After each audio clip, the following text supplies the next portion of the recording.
Good morning, folks. Welcome to the Final Cut, your daily pulse in horror.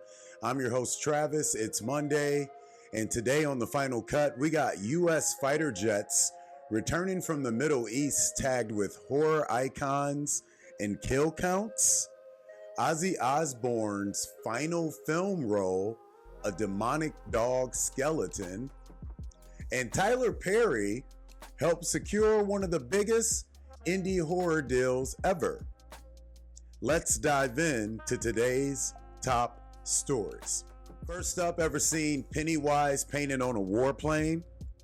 Well, now you have. Strike Eagles from the 366 Fighter Wing landed in the UK this week after operations in the Middle East, and they came back marked with horror movie characters and combat tallies. We're talking Hannibal Lecter, Jason, Pennywise the Clown, right next to missiles and bombs used in actual military operations.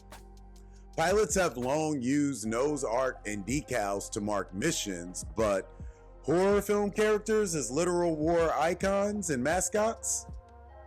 That's a new level of psychological warfare. And yes, every image comes with kill counts, real ones. You feeling proud, disturbed, or both? So, would you rather see horror characters on planes or politicians' faces? Be honest. Let me know your answers in the comments ahead.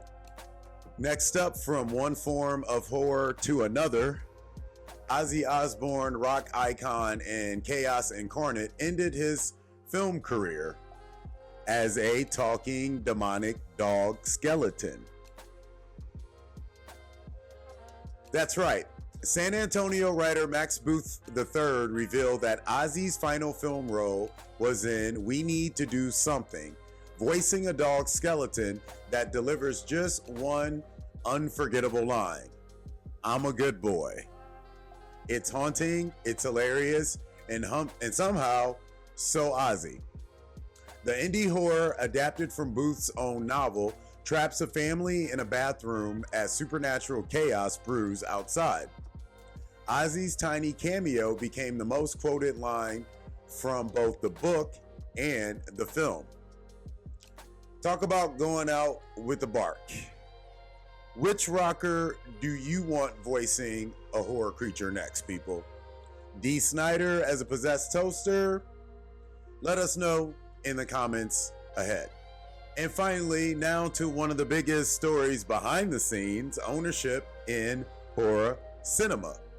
Ryan Coogler's Sinners is making headlines not just for its terrifying plot set in Jim Crow America, but because Coogler owns the entire movie.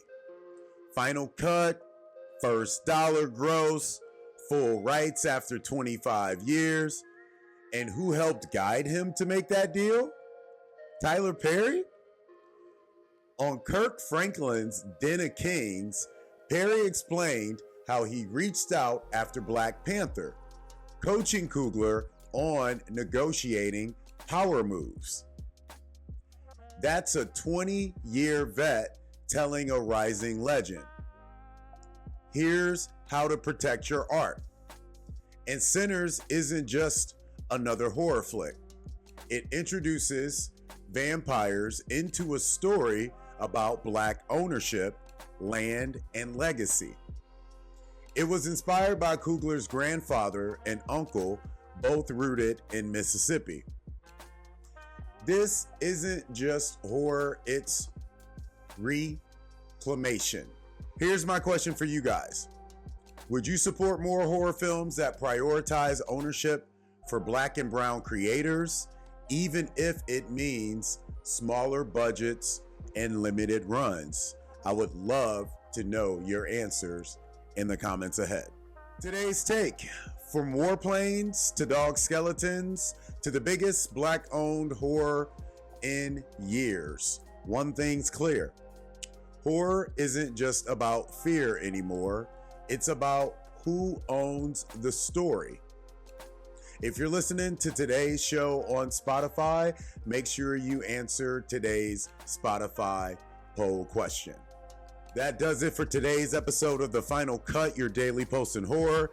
Catch the full episodes on YouTube and Spotify. Just search The Final Cut. Follow us at HMUNCUT and me personally at Travis Nyquil with an extra L at the end for that daily horror heat. And if you like what we do, drop us a line on Patreon. Search Horror Movies Uncut. We'll keep the blood pumping. All we need you to do is what we always tell you to do. We'll see you tomorrow. You know the drill. Until then, keep the lights on.